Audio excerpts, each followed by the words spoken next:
Last week, I talked about training for long-distance hikes. Today, I'll cover what I do to stay conditioned during times when I'm less likely to go on longer hikes, such as during the winter. As I noted then, an exercise regimen can't fully replace being out on the trail, but it can help. An important caveat: this is my example only, not a recommendation other than exercise is good.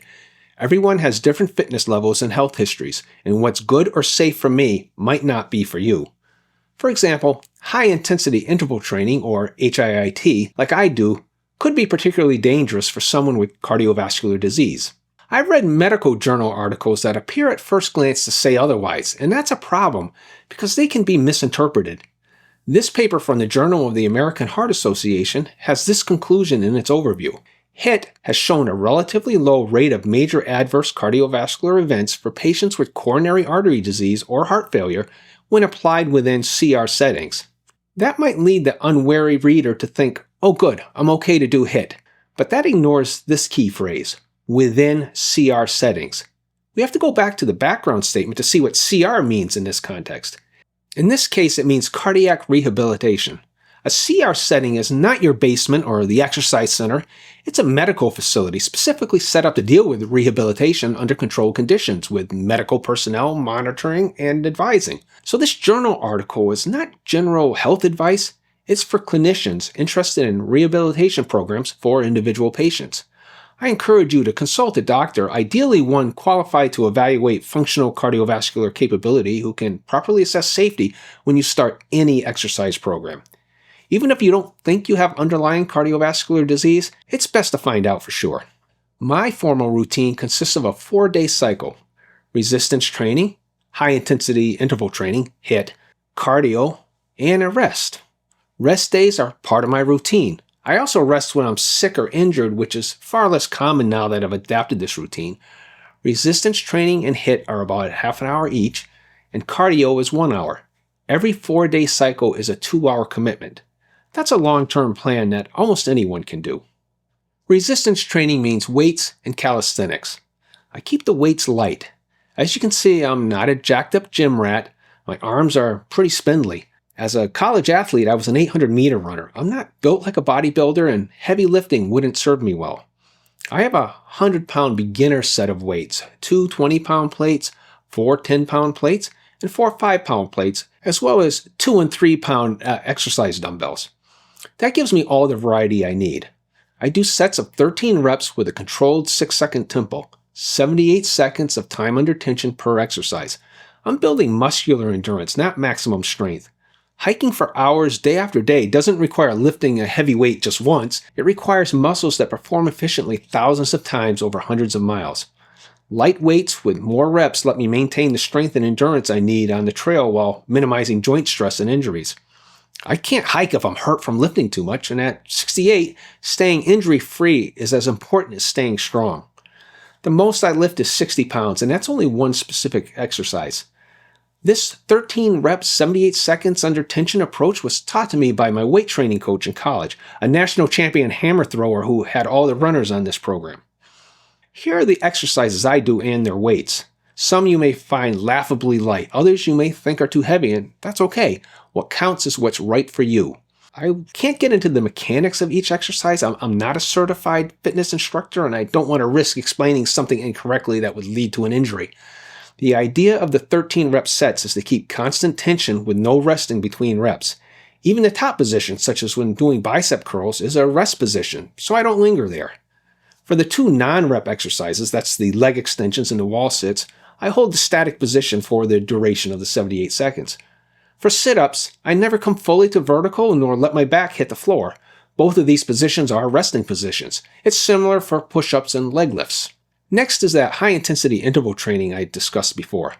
The idea of HIIT is to progressively increase your heart rate to levels you can't sustain continuously, then allow partial recovery before the next interval. With a description like that, you can see why you should be careful and not undertake it without medical clearance. It trains your cardiovascular system more efficiently than steady-state cardio.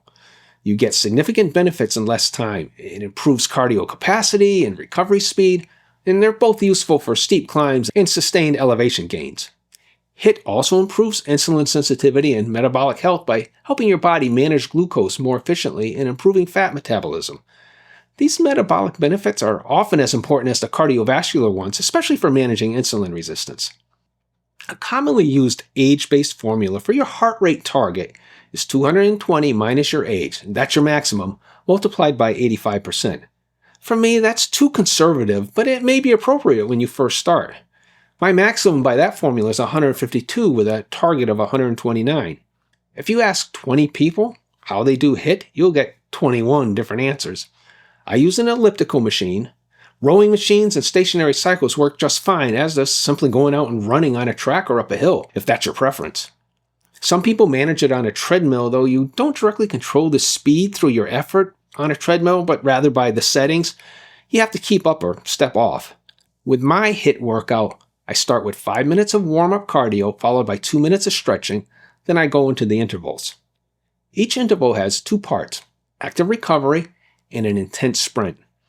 I use elliptical speed readouts to calibrate my effort. Now, elliptical trainers all differ and the numbers don't mean anything concrete. What do miles per hour on an elliptical mean? It certainly doesn't equate to running, the numbers are too high, or cycling, the numbers are too low. But they're good for relative measures. 14 miles per hour on the elliptical is faster than 10 miles per hour. That's really it. I go through an 8-interval cycle of 2 minutes active recovery, minimum resistance level 1, pedaling just fast enough to keep the machine on about 3 miles per hour by its measure, followed by a 30-second sprint at level 16. I aim for a speed of 10.5 on the first sprint, and on successive sprints I aim for a half mile per hour higher each time, ending at 14 on interval 8. Here's a profile of my heart rate response. Notice a sawtooth increasing heart rate pattern. On interval 8, I usually max out around 156 to 162 beats per minute. By then, I'm totally spent. Then I do a final active recovery for 2 minutes and then full stop rest for 2 minutes. I then record my heart rate, which usually is dropped by about 60 or more beats per minute from the maximum. That way I can see if anything's changed over time.